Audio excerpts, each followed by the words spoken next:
Agus CBP Angkatan 11 Kabupaten Batanghari. Pada kesempatan ini saya akan melakukan praktik praobservasi pada modul 2.3 yaitu tentang coaching supervisi akademik. Assalamualaikum Bu Irad. Waalaikumsalam Ibu Novi. Oke, Bu Irad, di sini kan Bu Irad akan kita akan melaksanakan observasi kelas ya. Jadi sebelumnya kita berbincang dulu terkait dengan apa yang akan nanti Ibu Irad lakukan di dalam kelas ya Bu Irad ya. Nah, ada beberapa pertanyaan yang ingin saya tanyakan kepada Bu Irad. Boleh ya? Boleh. Oke, yang pertama, tujuan pembelajaran yang ingin dicapai pada pembelajaran yang akan Ibu lakukan itu apa? Kebetulan materi saya kan besok akan disampaikan itu tentang pertumbuhan dan pembangunan ekonomi. Jadi tujuan pembelajaran yang akan saya sampaikan di sana itu anak-anak tahu apa perbedaan dari pertumbuhan dan pembangunan ekonominya. Jadi tahu juga apa faktor-faktor yang mempengaruhi dari pembangunan dan pertumbuhan ekonomi tersebut. Baik, Bu Irad, berarti tentang pertumbuhan ekonomi ya Bu Irad ya secara umum. Nah, dari tujuan pembelajaran tadi, kira-kira apa yang menjadi area pengembangan yang akan Ibu lakukan nanti? Area pengembangannya lebih ke mengetahui tentang pertumbuhan dan pembangunan ekonomi tersebut yang ada di Indonesia ini. Itu areanya. Lebih ini kan ke sekeliling yang ada di sekeliling kita ya kontekstualnya. Baik. Selanjutnya dalam menyajikan pembelajaran, model pembelajaran apa yang akan Ibu terapkan? Model pembelajarannya berdiferensiasi. Ini PBL, Project Based Learning. Jadi mereka memecahkan masalah yang ada. Oke, jadi melalui PBL ya, Project Based Learning. Selanjutnya setelah tadi modelnya PBL, kemudian ada tujuan tadi. Sekarang strategi pembelajarannya bagaimana? Rencananya ini yang akan Ibu lakukan nanti di kelas? Rencananya itu tadi saya akan ambilnya kan PBL kan, jadi saya berdiferensiasi itu saya membebaskan anak nanti memecahkan masalahnya di penyampaiannya bagaimana itu terserah sama anak. Bisa mereka melakukannya lewat PowerPoint atau mereka langsung menyampaikan dengan tulisan mereka atau melalui video, terserah mereka. Ya, jadi ada pilihan ya. Jadi memberikan pilihan dalam bentuk diferensiasi produk berarti ya. Ya. Selanjutnya penilaiannya gimana nih? Penilaiannya ini lebih ke penilaian kognitif dan juga keterampilan mereka dalam mengelola diskusinya tadi, project presentasinya tadi, jadi lebih ke sana. Ya. Oke. Selanjutnya ini tadi kan tujuannya sudah, strategi sudah, penilaiannya. Ini kira-kira sasarannya nih nanti yang mau observasi ini adalah kelas berapa nih? Di kelas mana? Di kelas 11 F7. 11 F7 ya. F7 anaknya lebih 3. Ya. Ininya Bu, harinya? Harinya rencananya di hari Jumat. Jam keberapa Bu ya? Jam 23. Jam 23 berarti di jam 8. Jam 8 ya mulainya ya, kita di jam 8. Baik Bu Irad, mungkin itu saja untuk diskusi kita sebagai praobservasi kita hari ini ya. Mudah-mudahan nanti proses yang akan Ibu lakukan selanjutnya yaitu pembelajaran di kelas bisa berjalan dengan lancar sesuai dengan apa yang sudah Ibu rencanakan tentunya. Terima kasih Bu Novi.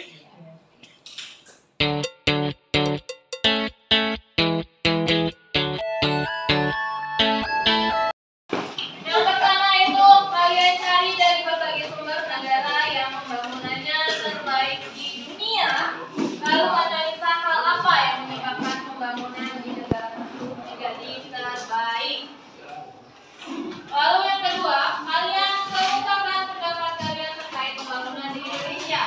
Identifikasi hambatan dan tantangan yang dihadapi dalam pembangunan ekonomi di Indonesia sehingga tidak mampu menyaingi pembangunan negara-negara maju. Lalu bagaimana kebijakan yang seharusnya diterapkan pemerintah terkait pembangunan di Indonesia. Silakan kalian cari, kalian tuliskan di kertas 1 lembar dalam waktu 20 menit. Jadi satu soal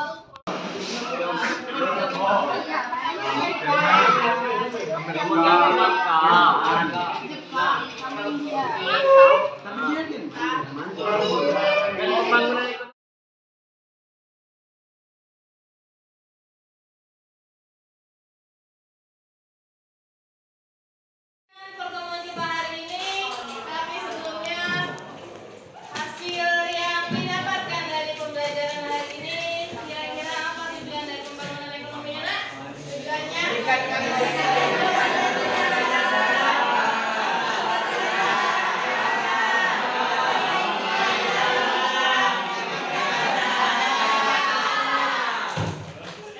berarti kalian tahu adanya tujuan dari pembangunan ekonomi itu untuk meningkatkan kualitas hidup masyarakatnya, memperluas kesempatan kerja, memperbaiki kualitas pendidikan, dan juga meningkatkan kesejahteraan masyarakat. Cukup sekian pertemuan kali ini. Bagaimana pembelajaran hari ini dengan cara berkelompok? Seru. Ada yang lebih berkelompok atau sendiri? Cukup sekian. Assalamualaikum warahmatullahi wabarakatuh.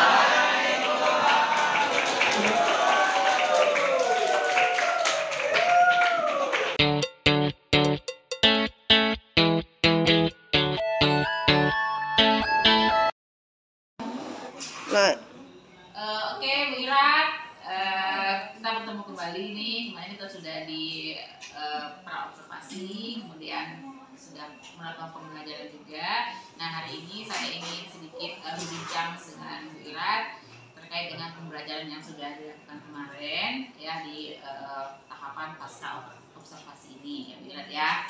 Oke, Bu Ira, bagaimana perasaan Ibu setelah melaksanakan proses pembelajaran yang kemarin? Perasaannya yang pasti sudah lebih ini ya, lebih lega karena juga bisa tahu kemampuan anak-anak, jadi tahu bagaimana proses pembelajarannya membedakannya itu, jadi tahu seperti itu. Ya, Iya, karena sudah kemarin ya ada lega gitu Bu ya. Mungkin sedikit bisa Ibu ceritakan kembali nih kemarin apa saja sih yang dilakukan dalam proses pembelajaran? Dalam proses pembelajaran kemarin kebetulan metode yang saya ambil kan PBL gitu kan. Jadi di saat proses pembelajaran kemarin saya memberikan sebuah kasus ke anak-anak. Saya meminta anak untuk menjelaskan atau menyelesaikan kasus tersebut.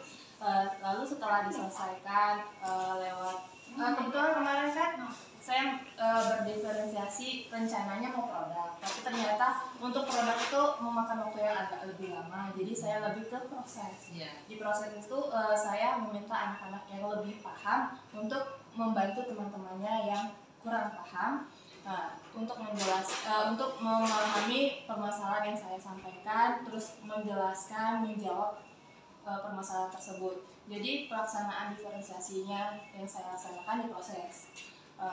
Setelah mereka menyelesaikan permasalahan tersebut, mereka mempresentasikannya ke depan, lalu memberikan penilaian bagaimana presentasi yang telah terlaksana. Luar biasa sekali ya Bu Ira ya. Saya juga kemarin melihat bahwa memang Bu Ira sudah benar-benar bisa mendesain pembelajaran dengan langkah-langkahnya, yang mana langkah-langkah itu sudah mencerminkan pada diferensiasi prosesnya ya. Nah, sekarang selanjutnya sejauh ini menurut Ibu Ira, apakah tujuan pembelajaran yang sudah direncanakan kemarin di praobservasi ya, menurut Ibu apakah tujuan pembelajaran ini sudah berhasil dicapai? Alhamdulillah berhasil dicapai, karena di situ anak-anak bisa tahu perbedaan dari pertumbuhan dan pertumbuhan ekonominya kan. Anak-anak juga sudah saya berikan kasus dan diselesaikan dengan baik menurut pemikiran mereka masing-masing. Ya, alhamdulillah ya Bu ya, berarti sudah tercapai ya Bu ya. Nah, selanjutnya dalam proses pembelajaran yang sudah Ibu lakukan kemarin, adakah hambatan atau tantangan yang Ibu temui dalam pelaksanaannya? Untuk hambatan dan tantangan yang saya temuin itu di awal-awal, karena kan menggunakan Infokus, jadi di awal-awal itu agak sulit ya. Ini Infokusnya itu untuk terkoneksinya, itu hambatan yang saya temuin ya. Jadi selain itu nggak ada Bu ya, alhamdulillah. Nah, kedepannya tadi kan nggak ada hambatannya, kemudian kedepannya ini kira-kira tindak lanjutnya bagaimana nih untuk bisa agar pada pembelajaran berikutnya tidak terjadi lagi hambatan seperti yang Ibu ceritakan. Ya, untuk kedepannya berarti saya lebih mempersiapkan lagi ketika ada pembelajaran yang membutuhkan infokus, otomatis saya coba dulu infokusnya agar tidak terjadi hal-hal yang seperti kemarin. Itu. Ya, berarti mungkin dicoba dulu gitu ya. Jadi, Ya baik, mungkin itu saja Bu ya. Terima kasih atas waktunya. Semoga kedepannya juga kita sama-sama bisa lebih baik lagi dalam proses pembelajarannya.